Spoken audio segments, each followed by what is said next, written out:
ఎందుకు రంగస్థలం మంచి గొప్ప ఇంత గొప్ప సినిమా అనుకుంటే ఒక మెసేజ్ ఓరియంటెడ్ సినిమా రంగస్థలం. రంగస్థలం అసలు మీకు కనపడలేదు మనోడు సుకుమారి తీసింది అది కూడా. ఆనాటి పరిస్థితుల్లో ఏ విధంగా కమ్యూనిస్ట్ భావజాలాన్ని చెప్పడంలో చాలా సోషల్ యాంగిల్లో చెప్పిండు. మరి దానికన్నా జాతర సినిమా ధవళ సత్యం సినిమా జాతరనే కొంచెం మార్పులతో బహుశా రంగస్థలం అయినట్టుంది. మళ్ళీ ట్రెడిషనల్గా చేసిండు, మళ్ళీ చాలా ట్రెడిషనల్గా. దాని పట్ల ఎవరు విమర్శలు రాలేదు, అది కూడా వరల్డ్ క్లాస్ లెవెల్లో వెళ్ళిపోయింది. కాబట్టి ఇప్పుడున్న పరిస్థితుల్లో మనం తెలుగు వాళ్ళం సినిమా తీస్తే అది పాన్ ఇండియా అవుతుంది.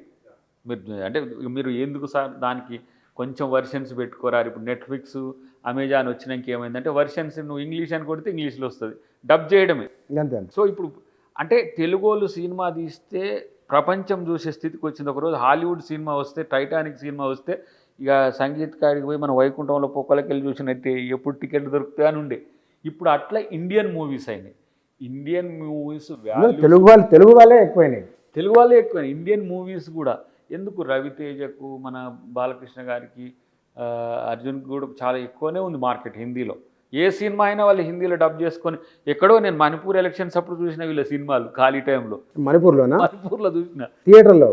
ఈ మన టీవీలలో వస్తాయి కదా, మనం ఎలక్షన్ లోకల్ టీవీలలో వచ్చిన లోకల్ టీవీస్లలో హిందీ వర్షన్స్ వస్తుంటాయి కదా. మనోళ్ళు కూడా ఇక్కడ ఫేమస్. ఇక్కడ నార్త్ ఈస్ట్ అంతా ఇప్పుడు బీహార్లో, ఉత్తరప్రదేశ్లో, బెంగాల్లోనే కాదు, మొత్తం యావత్ దేశంలో మన సినిమాలు ఆడుతున్నప్పుడు మనం మోడల్గా ఉండాలి, మన వ్యక్తిత్వం ఇంకా మోడల్గా ఉండాలి. అమితాబ్ బచ్చన్ గారికి ఒకరోజు ఏదో చిన్న సంఘటన జరిగిందంటే దేశం మొత్తం ఆయన వైపు చూసింది.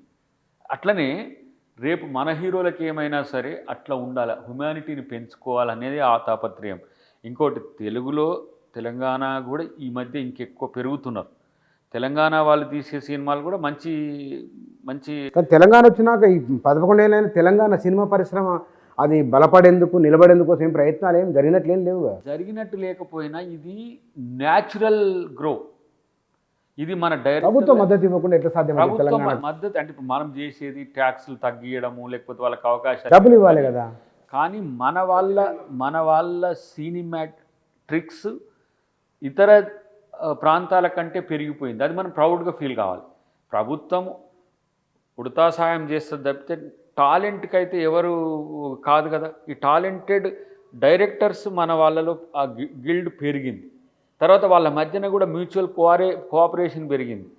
తెలుగు సినిమా పరిశ్రమ అంటే మేము తెలంగాణ సినిమా పరిశ్రమ అనుకోవట్లేదు. తెలుగు ఇప్పుడు ఇక్కడ ఇండస్ట్రీ ఉన్నా ఆంధ్రాలో షూటింగ్స్ అయితే, ఇండియా మొత్తాన షూటింగ్స్ అయితే, కానీ హైదరాబాద్ తెలంగాణ పరిశ్రమే అని ఎవరు అన్నారు? తెలుగు పరిశ్రమే అంటాం. టాలీవుడ్కు ఆ స్థాయి క్రేజ్ తెచ్చిన మీరు దీని ఔన్నత్యాన్ని కూడా ఆ స్థాయిని పెంచాలంటే ఇలాంటివి చేయొద్దు. ఇంకోటి నేనంటున్న అల్లు అర్జున్కి వ్యక్తిగతంగా నా యొక్క ఏమంటాము సలహా అనొచ్చు, లేకపోతే ఒక హింట్ అనొచ్చు, ఈ రాజకీయ నాయకుల గాయలో పడకండి. ఎందుకంటే రాజకీయ నాయకులు ఏ వర్షన్ వాళ్ళకు ఉంటుంది. మీరు ఒక న్యూట్రల్ వర్షన్ ఉండాలి. తర్వాత ఈ మధ్య నేనంటే మర్మరింగ్స్ విన్నా నేను, అంతే. వీళ్ళ ఇంట్లో పంచాయతీ అయినా కాంచి కొంత ఈయన కూడా ఏదో రాజకీయాలకు రావాలని చెప్పేసి ఏదో ప్రయత్నం చేసి ఇవాళ సోషల్ మీడియాలో బాగా వస్తుంది, పీకేని తీసుకొచ్చేసి ఏదో పార్టీ పెట్టే. రాజకీయం ఎవరైనా చేసుకోవచ్చు బ్రదర్. ఎన్టీఆర్ గారు ఒక లెజెండరీ పొలిటీషియన్. తెలంగాణలో పార్టీ పెడతారా మొత్తాన్ని అనుకుంటుండని వింటున్నా నేను. దాని కొరకు మీరున్న నెగిటివ్ ఫ్రేమ్ నుంచి ఫ్లేమ్ చేయకండి. మీ ఫైర్ నెగిటివ్ ఫేమ్ నుంచి చేసుకోకండి, మీ హ్యుమానిటీ నుంచి చేసుకోండి. రాజకీయాలంటే మహోత్కృష్టమైనది. రాజకీయ నాయకుల్లో ఎంతమంది మహోన్నతమైన గుణం ఉంటుందనే విషయాన్ని పక్కన పెట్టండి. సమాజంలో రాజకీయ నాయకుడు అంటే ఏదో మోసకారి, ఇది కారి, అది అని చెప్తారు. కానీ రాజకీయాల వల్లనే మన బతుకులు మారుతాయి. బతుకులు మార్చడానికి రాజకీయాలకు రావాలి, కానీ మన బతుకు కొరకు రాజకీయాలకు వచ్చే సంస్కృతిని పెంచకండి ఒకటి. కానీ దీన్ని రాజకీయం చేయకండి. ప్రభుత్వం చేస్తున్నది రాజకీయం కాదు. సభలో అంత సమయాన్ని, ప్రజా ధనాన్ని మీ కొరకు వెచ్చించి చెప్పింది ఎందుకంటే ఇంకో హీరో భవిష్యత్తులో ఈ సెలబ్రిటీ మోడ్లో కాకుండా న్యాచురల్గా ఉండండి. ఇప్పుడు వాళ్ళు కూడా ఎట్లా ఉంటారు బ్రదర్, వాళ్ళు ఎవరు మార్షల్స్ మాదిరిగా ఉంటారు, వీళ్ళు బౌన్సర్లు తీసి నేల గొట్టుడు ఎదురుకొస్తుంది. ఇప్పుడు మనోడే టార్గెట్, ఎవరైతే ఆయన ప్రొటెక్షన్ ఉంటాడో. కానీ ప్రజల్ని కొట్టే హక్కు మీకు లేదు. నేను ఆనంద్ గారు చాలా స్పష్టంగా చెప్పాను, బౌన్సర్లు మీ ప్రైవేట్ సెక్యూరిటీ, మిమ్మల్ని ప్రొటెక్ట్ చేయడానికి తప్పితే ప్రజల్ని చీల్చి చెందడానికి కాదు. కాబట్టి కొంత అది తగ్గుతుంది.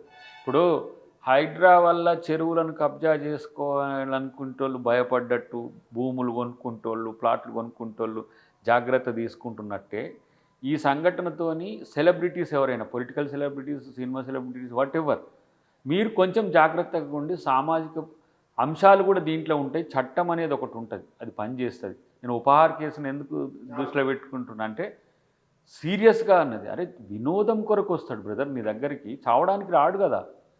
నీ సినిమాకు 1000 రూపాయలు పెట్టి వచ్చేది నిన్ను ఆర్థికంగా బలపరుస్తాడు, తను సంతోషపడడానికి వస్తుండు. తను సంతోషం దగ్గరకు వచ్చిన దగ్గర చావు ఉంటే ఎట్లా? ఇది దేన్ని ఎట్లా చూస్తారు మీరు? ఇది వీళ్ళకి కూడా మిస్ అవుతున్నారు, బీఆర్ఎస్ వాళ్ళు, బీజేపీ వాళ్ళు కూడా. నేను మొన్న ఎవరో మిత్రులు అడిగి చెప్పిన, అసలు మీరు ఎటువైపు ఒకటి లీన్ తెలుసుకోండి. మీరు అల్లు అర్జున్ వైపు ఉండేటట్టు అల్లు అర్జున్ వైపు ఉండి కొట్లాడండి, కానీ మేము ఇటువైపు ఉంటాం, ఇది క్లియర్. అల్లు అర్జున్ మీద సానుభూతి ఉండడం వేరు, అయ్యో మనోడు యాక్సిడెంటల్ ఇష్యూకు బాధితుడైండని ఒక కన్సోల్ ఉంటుంది. అసలు ముఖ్యమంత్రి గారు ఏం చెప్పిండ్రు? అరే మాకు చుట్టమయ్యా బాబు చంద్రశేఖర్ రెడ్డి గారు వాళ్ళ అల్లుడు, ఆయన మాకు చిన్నప్పటి నుంచి తెలుసు. అట్లాంటినేమో చుట్టం కాబట్టి ప్రీమియర్ షోలకు ఇచ్చిండ్రు, బెనిఫిట్ షోలకు ఇచ్చిండ్రు అట్లా విమర్శ చేసింది. ఇప్పుడు చుట్టమైనా సరే చట్టాన్ని లెక్క చేసి లోపల పడేసిన వెంటనే అరే అట్లెట్లా పెడతారు అల్లు అర్జున్ని? ఒకవేళ అల్లు అర్జున్ కాపాడినాం అనుకో, అరే ఆమెను చనిపోయిన ఆమె గురించి పట్టించుకో, ఇదేనా ప్రభుత్వం అంటాడు. లగచర్లలో దాడి చేసిన వాళ్ళ మీద ఉన్న ప్రేమ దాడికి గురైన వాళ్ళ మీద లేదు. వాళ్ళకు ఒక ఐఏఎస్ మెజిస్ట్రేట్, డిస్ట్రిక్ట్ మెజిస్ట్రేట్ మీద దాడి జరిగి త్రుటిలో వాడు మనోడు ఎవడో తాగినోడు మిస్ అయ్యి ఈడగొట్టబోయేది ఈడగొట్టిన వాడు కలెక్టర్ బతికిపోయింది. అది పోలీసు ఆయనకు సంబంధించి ఎట్లయిందో చూసింది. వీళ్ళ పట్ల బాధ లేదు వాళ్ళకు. దాడి చేసిన ఆయనకు సమస్య అయింది. ఇప్పుడు దాడి చేసింది ఎవరు? వీళ్ళు పంపించిన రౌడీలు, రైతులు కాదు. దాంట్లో రైతులున్నా కూడా మీరు ఇమ్మీడియట్గా కౌన్సిలింగ్ ఇచ్చి పంపించేయండి, వీళ్ళతో తిరగకండి అని చెప్పి. ఎందుకంటే వాళ్ళు వాళ్ళ ప్రయోజనాల కొరకు ఎంత దాడులైనా చేయిస్తారు అట్లా. కాబట్టి ఇక్కడ కూడా మీరు బాధితుల పక్షాన పక్కన పెట్టి బాధ పెట్టిన ఆయన పక్షాన ఉండడం వల్ల మీకు వచ్చేది ఏం లేదు. ఆయనే ఈ విషయంలో ప్రభుత్వం ఎట్లా ఎట్లా అంటే మీ ఆలోచన ఏమిటి? ఏం కోర్టు ఎట్లా చెప్తే అట్లా, కోర్టును బట్టే ఉంటుంది తప్పితే మరొకటి కాదు. కానీ నేను చివరిగా మీకు చెప్పేది ఏంటంటే, సినిమా పరిశ్రమ కావచ్చు, లేకపోతే రాజకీయాల్లో ఉన్నోళ్ళు కావచ్చు, ఎవరైనా కావచ్చు, మీరు అహంభావపూరితంగా ఉండకండి. ఇది అల్లు అర్జున్ విషయంలో అహంభావమే ఎక్స్పోజ్ అవుతున్నది. ముఖ్యమంత్రి సభ మాట్లాడిన అంశాల పట్ల వాళ్ళు మాట్లాడుతున్న తీరు కౌంటర్గా పేరెత్తకపోవచ్చు, రేవంత్ రెడ్డి గారిని పేరెత్తకపోవచ్చు. చేసింది ఎవరు? ప్రభుత్వం. హోంమంత్రి ఎవరు? తనే. మీరు కౌంటర్ చేస్తున్నది ఎవరు?